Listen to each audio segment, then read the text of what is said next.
সাইয়্যিদুল মুরসালিন খাতামুন নবিয়্যিন কামলিওয়ালা মায়ার নবী দুনিয়া থেকে বিদায় নিলেন।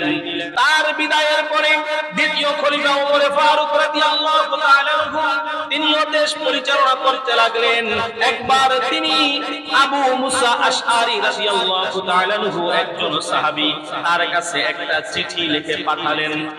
তিনি একটা শহরের গভর্নর, দায়িত্বে আছে, তার কাছে একটা চিঠি লিখে পাঠালেন। কিন্তু এই চিঠির মধ্যে দিন তারিখ সন লেখা নাই, কারণ এখনো পর্যন্ত দিন তারিখ লেখা মুসলিমরা আরম্ভ করে নাই। নবীজির সময়ও ছিল না, আবু বকর রাদিয়াল্লাহু তাআলা আনহুর সময়ও ছিল না, ওমর ফারুকের সময় আবু মুসা আশআরী তার কাছে একটা চিঠি লিখলেন, হে আমিরুল মুমিনিন, আপনি যে আমার কাছে একটি আদেশ পাঠালেন, এই আদেশটা কোন বছরের কোন মাসের এইটা তো আমরা বুঝতে পারলাম না।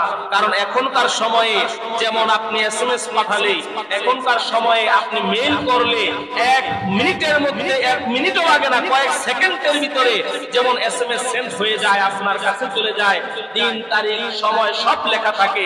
তখন তো আর এই সিস্টেম ছিল না। তখন কি করা হতো, একজন দূত বার্তাবাহক, রাষ্ট্রীয় একজন বার্তাবাহক পিয়নের মাধ্যমে চিঠি পাঠানো হতো এক দেশ থেকে আরেক দেশে, এক শহর থেকে আরেক শহরে। কিন্তু এই চিঠিটা কোন দিন লেখছে, কোন বছর লেখছে, এইটার কোনো তারিখ নাই, যার কারণে একটা ঝামেলায় পড়ে যেত। যেমন ওমর ফারুক রাদিয়াল্লাহু তাআলা আনহু, তিনি তো মদিনায় বসে বসে শাসন করতেছে, তিনি তো তখন বাদশা। এখন তিনি যখন তার আরেকটা শহরের সেনাপতির কাছে চিঠি পাঠায় যে খবরদার, তোমাদের ওই দিক দিয়ে শত্রু বাহিনী হামলা করবে, তোমরা যুদ্ধের প্রস্তুতি নাও। এখন এই চিঠি যাইতে যাইতে যদি 2 মাস পরে যায়, আর 2 মাসের মধ্যে এই চিঠি যখন এত দেরি করে তার হাতে যায়, যাওয়ার পরে তিনি কিভাবে বুঝবে যে এই চিঠিটা কোন দিন পাঠাইলো, ও কাদেরকে ইঙ্গিত করে চিঠি লেখলো, কোন দিনের ঘটনাকে ইঙ্গিত করে চিঠি লেখলো। অতএব চিঠির মধ্যে দিন তারিখ না থাকার কারণে আবু মুসা আশআরী রাদিয়াল্লাহু তাআলা আনহু ওমর ফারুককে বললেন, হে আমিরুল মুমিনিন, আপনি আমাদের জন্য একটা তারিখ নির্ধারণ করে দেন, একটা ক্যালেন্ডার নির্ধারণ করে দেন, একটা হিজরি সন নির্ধারণ করে দেন, যেই দিনটা গণনা করে করে আমরাও চিঠির শুরুতে তারিখ লিখে রাখবো। আর চিঠি 1 বছর পরেও যদি হাতের মধ্যে যায়, আমরা চিঠি দেখলে বুঝতে পারবো এই চিঠিটা অমুক তারিখে লেখা হয়েছে। কি বলেন, ঠিক কিনা? তারিখ না থাকলে চিঠির কোনো দাম আছে?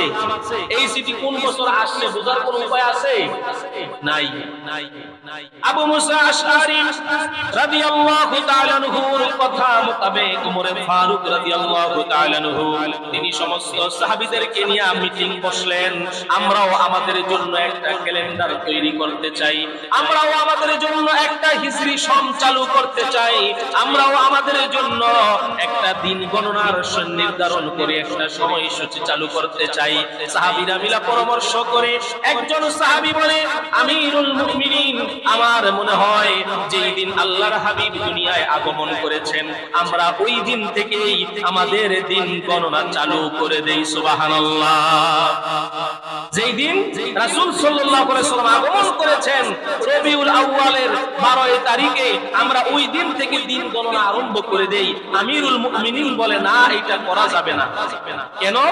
এইটা করা যাবে না এই জন্য, কারণ খ্রিস্টানেরা ঈসা আলাইহিস সালাতু ওয়াস সালামকে আল্লাহর ছেলে বানায়া তারা ঈসা নবীকে যেই দিন শুলে চড়ালো, ঈসা নবীকে শুলে চড়ানোর পরে তারা ওই ঈসা নবীর জন্মদিন থেকে নিয়ে তারা দিন গণনা আরম্ভ করে দেয়। তা আমরাও যদি নবীজির জন্মদিন নিয়ে দিন গণনা আরম্ভ করি, আর ঈসা নবীর দিন জন্মদিন নিয়ে খ্রিস্টানেরা দিন গণনা আরম্ভ করে, তাহলে তাদের সঙ্গে আর আমাদের সঙ্গে মিল হয়ে যাবে।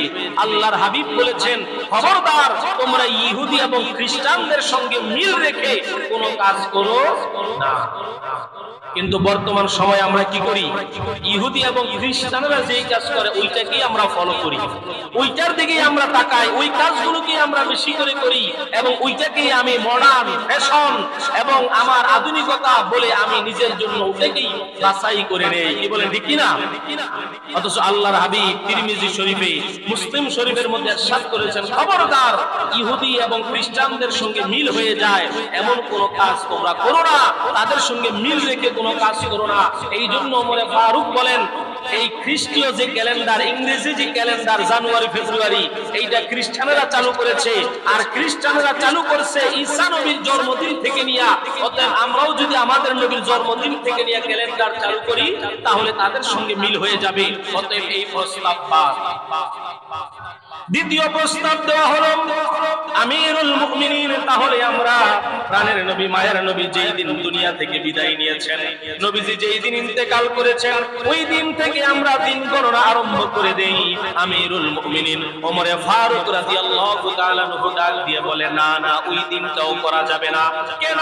কারণ ওই দিন যদি আমরা দিন গণনা আরম্ভ করে দেই, অনেক মানুষ এমন হয়ে যাবে, আস্তে আস্তে আস্তে আস্তে মানুষ ওই দিনটাকে শোকের দিন বানায়া নিবে, ঠিক না? এখন আমাদের মাঝে শোকের দিন আছে না নাই? কথা বলেন, জাতীয় শোক দিবস আছে না নাই? জাতীয় শোক দিবস পালন করেন কিভাবে? 15ই আগস্ট বঙ্গবন্ধুকে যারা গুলি করে মেরেছে, হত্যা করেছে, ওই দিন থেকে এখন বর্তমান সময়ে সরকার ওই দিনটাকে শোক দিবস বানায় দিচ্ছে। তাই ওমর ফারুক রাদিয়াল্লাহু তাআলা আনহু কেমন তীক্ষ্ণ বুদ্ধির অধিকারী দেখেন, তিনি চিন্তা করলেন মানুষ দিন দিন দিন দিন দিন দিন এমন হয়ে যাবে, আস্তে আস্তে এই দিনটাকে একটা শোকের দিন বানায় ফেলবে। বলবে, আরে এই দিন দুনিয়া থেকে নবীজি বিদায় নিয়েছে, অতএব এই দিন একটা শোকের দিন, এই দিন আমাদের কষ্টের দিন, বিরহ বেদনা বিচ্ছেদের দিন। অতএব এই দিনটাকে তারা আবার ধর্মীয় শোক দিবস বানায় ফেলবে। অতএব না, রাসূল যেই দিন দুনিয়া থেকে বিদায় নিয়েছে ওই দিনটাকেও ধার্য করা যাবে না। এক একজন সাহাবী এক একজন মতামত দিতে লাগলো। এমন সময় যাকে আল্লাহর হাবিব ইলমের শহর বলেছেন, ইলমের দরজা বলেছেন, যার ব্যাপারে আল্লাহর হাবিব বলেছেন, আনা মদিনাতুল ইলম ওয়া আলিয়ুম বাবুহা, আমি হলাম ইলমের শহর আর আমার শহরে ঢোকার দরজা হলো আমার আলী। ওই আলী দাঁড়িয়ে বলে, আমিরুল মুমিনিন, আমি একটা প্রস্তাব দিতে চাই, দেখেন আমার প্রস্তাবটা ভালো হয় কিনা, আমার প্রস্তাবটা গ্রহণযোগ্য হয় কিনা। কয়, কি প্রস্তাব? যেই দিন আল্লাহর হাবিব মক্কা ছেড়ে হিজরত করে মদিনায় গিয়েছেন, আল্লাহর হাবিব মক্কা থেকে মদিনায় যখন গেল, নতুন করে ইসলাম জাগরণ হলো, মদিনাবাসী ইসলামকে কবুল করে নিল, এই মদিনা থেকে গোটা পৃথিবীর মধ্যে ইসলাম ছড়ায় গেল। আমরা যদি ইচ্ছা করি হিজরতের দিনটাকেই আমরা হিজরি তারিখ হিসাবে গণনা করতে পারি। সুবহানাল্লাহ। যে জন্ম তারিখও বাদ, মৃত্যু তারিখও বাদ। এবার হিজরত, নবীজি মক্কা ছেড়ে মদিনায় যেই দিন হিজরত করলেন ওই দিনটাকে বাছাই করলে কেমন হয়? আমিরুল মুমিনিন বলে, এতক্ষণে তুমি একটা সুন্দর প্রস্তাব দিয়েছো, এটাই হলো আসল একটি প্রস্তাব। কারণ মক্কা থেকে মদিনায় যে হিজরত, এই হিজরতের মাধ্যমে ইসলামের পূর্ণ জাগরণ হয়েছে, ইসলাম শক্তিশালী হয়েছে, এই মদিনা থেকে গোটা পৃথিবীর মধ্যে ইসলাম ছড়ায় গেছে। অতএব আমরা হিজরি সন গণনা আরম্ভ করে দিলাম।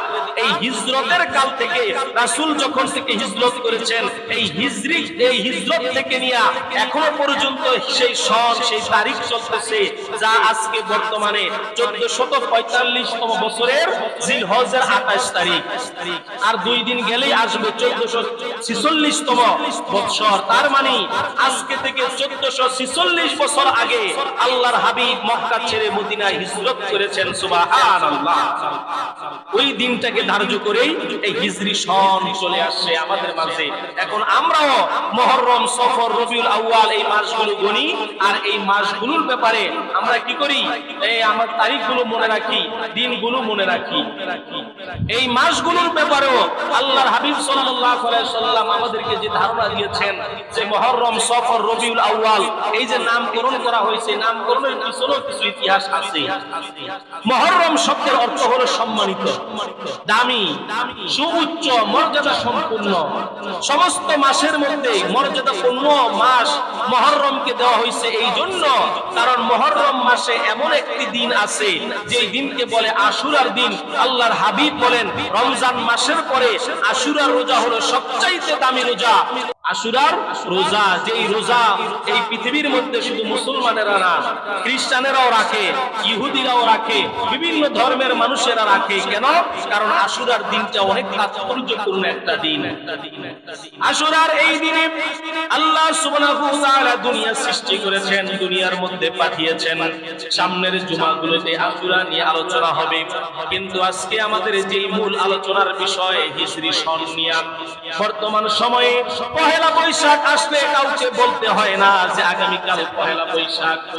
তারপরে যখন ইংরেজি সন আসে, যেই দিন আপনার ডিসেম্বর মাসের একেবারে শেষ রাত, এটাকে কি বলে? ডিসেম্বর একবার শেষ রাত থাকে, হ্যাঁ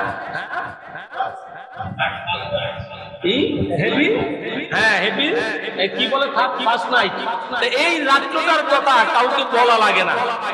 আসলে এগুলো বলতেও পারি না, কারণ এগুলো বিষয়টা আমরা অস্পষ্ট না। এই রাত্রের ব্যাপারে আর পয়লা বৈশাখের ব্যাপারে কাউকে বলাও লাগে না। কিন্তু হিজরি সন আসলে হুজুররা ওয়াজ করতে করতে গলা ফাটায় ফেলে, এরপরও হিজরি সন সম্পর্কে আমাদের কোনো ধারণাই নাই। মুহররম আশুরার কারণে সম্মানিত দামি একটি মাস, এই জন্য এর নামকরণ করা হয়েছে মুহররম। দ্বিতীয় নাম্বার মাসের নাম হলো সফর। আরবের লোকেরা সফর মাসে বাড়িতে থাকতো না, তারা ব্যবসার জন্য বের হয়ে যেত। গোটা আরব খালি হয়ে যেত। খালি হওয়ার কারণে এই মাসের নাম দেওয়া হয়েছে সফর। রবিউল আউয়াল, রবিউল সানি, এই দুই মাস তারা বাড়ির মধ্যে থাকতো, এলাকায় থাকতো, ব্যবসা বাণিজ্য করতো, জমা হয়ে থাকতো। জমাদিউল আউয়াল, জমাদিউল সানি, এই দুই মাসের নামকরণ করা হয়েছে। আরবের মধ্যে জমাদিউল আউয়াল, জমাদিউল সানি, এই দুই মাস পানির অভাব থাকতো, পানির অভাব থাকতো। এই জন্য কি করতো? তারা পানিকে জমা করে রাখতো। এই জমা করার কারণে এই মাসের নাম হয়ে গেছে জমাদিউল আউয়াল, জমাদিউল সানি।